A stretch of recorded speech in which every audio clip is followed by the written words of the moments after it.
पश्चिमबंग कोलकातार 3 number Netaji Subhash road McLeod House रे 114तम श्रीमद भागवत पाठ और हरिवंश सप्ताह 12 तारिख ठारू आरंभ होइतिला। एही सप्ताह धरी कोलकातार मेकलट हाउस जगन्नाथमय होई उठिला।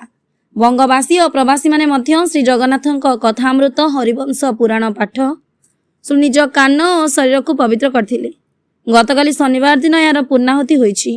प्रतिदिन नाम संकीर्तन सहित सांस्कृतिक कार्यक्रम और शह शह भक्तों समागम रे प्रसाद सेवन खूब धूमधाम रे होइथिला।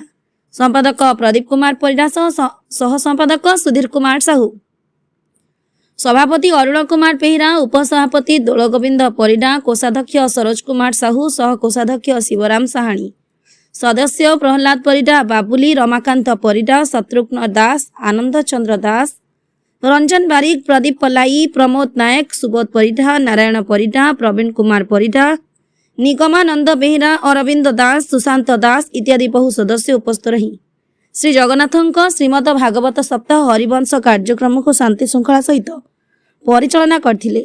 कोलकाता काशीनाथଙ୍କ रिपोर्ट, प्रतिकार न्यूज।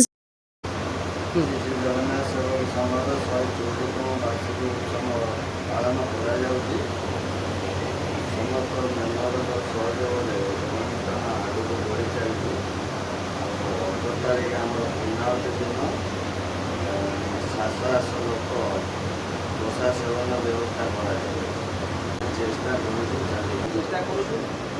संभव हम आम कर 40-45 अच्छा पंडित भी आस पूजा पाठ चली भजन कीर्तन चलुची ठाकुर दयार सब एमती भाव अनुष्ठान 7 दिन जगन्नाथ महाप्रभुंर लीलाखेला शेष कर 7 दिन पूर्णाहुति हम। पूर्णाहुति दिन बहुत भक्त मानकर ये मिलन हुए।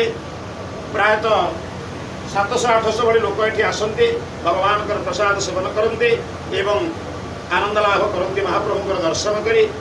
महाप्रभु विषय मु अधिक कौन बा कहबी। महाप्रभु तो होती आम ओडिया मानकर मौड़मणि एवं प्राणर स्पंदन। जय जगन्नाथ।